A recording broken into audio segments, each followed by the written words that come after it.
Hi అండి, welcome to cook to easy. ఈరోజు మనం చూడబోతున్న రెసిపీ మంచి స్నాక్స్ రెసిపీ అండి. మసాలా వడ ఎలా చేయాలనేది చూస్తాం రండి.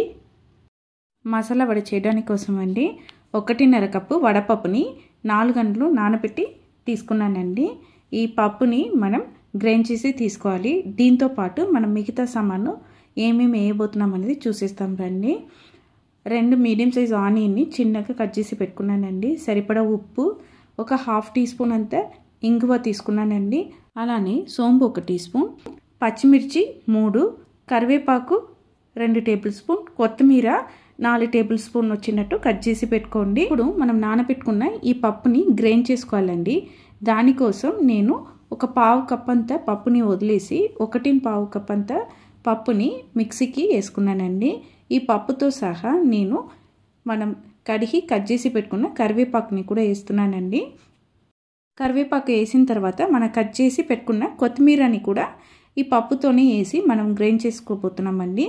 ఇక్కడ ఇది మీ ఇష్టమే అండి. కరివేపాకుని కొత్తిమీరని మీరు తర్వాత కూడా యాడ్ చేసుకోవచ్చు. ఇలా గ్రైండ్ చేసి తీసుకోవాలండి. వాటర్ అనేది ఒక 2 టేబుల్ స్పూన్ వేసానండి, అంతే వేసి తీసుకున్నాము. ఇలా మెత్తగా గ్రైండ్ చేసి తీసుకున్న ఈ పప్పుని మనం మిక్స్ చేయడానికి ముందు విడిగా పెట్టుకున్న పప్పుతో మనం తీసి పెట్టుకున్న సోంపు, పచ్చిమిర్చి, ఆనియన్, ఉప్పు ఇవి అన్నిటినీ వేసి ఒక మిక్సీ వేయండి. ఇక్కడ నేనైతే అల్లం అనేది వాడలేదండి. మీకు అల్లం ఇష్టం అంటే మీరు అల్లంని కూడా చిన్నగా కట్ చేసుకొని యాడ్ చేసుకోవచ్చు. అది కూడా టేస్ట్ భలే ఉంటుందండి. ఇప్పుడు అన్ని సామాన్లు వేసిన తర్వాత మనం గ్రైండ్ చేసి తీసుకున్న పప్పుని కూడా ఈ ఆనియన్తో సహా వేసి మనం అన్నీ కలిసినట్టు బాగా కలిపి మనం వడపిండి అనేది రెడీ చేసుకోవాలండి. ఇక్కడ ఆనియన్ అనేది మనకు నీళ్ళు వదులుతుంది కాబట్టి మీరు మొత్తం కలిపి పెట్టి ఒక 5 మినిట్స్ వదిలినాక మీరు ఇట్లా రౌండ్గా చుట్టి తీసుకుంటే మీకు బాల్స్ అనేది రావాలండి. ఈ బాల్స్ని మనం ప్రెస్ చేసుకుంటే ఇలా మనకు కరెక్ట్ షేప్ అనేది రావాలండి. ఇది కరెక్ట్ టెక్స్చర్. ఇప్పుడు మనం వడాని ఫ్రై చేసి తీసుకోవాలండి. దానికోసం ఒక అడుగు మందంగా ఉన్న కడాయిలో ఆయిల్ అనేది వేడి చేసుకుంటున్నామండి. ఈ ఆయిల్లో మనం రెడీ చేసి పెట్టుకున్న ఈ వడపప్పుని మీకు కావాల్సినంత సైజుకు తగ్గినట్టు రౌండ్స్ చేసేసి ఇట్లా మీరు ప్రెస్ చేసి తీసుకున్నారంటే మీకు వడ అనేది సూపర్గా వచ్చేస్తుంది. దీన్ని ఆయిల్లో వేసి మీడియం ఫ్లేమ్లోనే మనం కుక్ చేయాలండి. ఎందుకంటే మనకు వడపప్పు అన్నది ఉడకడానికి టైం పడుతుంది. అందుకని మీరు మీడియంలో కుక్ చేయాలండి. లేదంటే బయట మీకు బ్రౌన్ కలర్ వచ్చేస్తుంది, లోపలన ఉడకకుండా ఉంటుంది.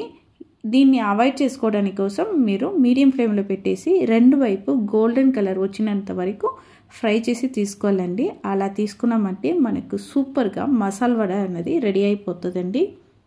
చూడండి, ఈ విధంగా మీరు ఫ్రై చేసి తీసుకోవాలండి.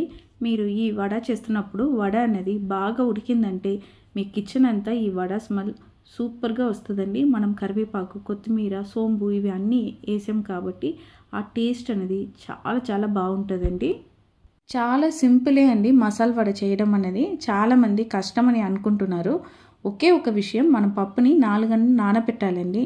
నానబెట్టి పప్పు రెడీగా ఉంటే ఒక 30 మినిట్స్లో ఈ వడ అనేది మనం చేయగలుగుతాం.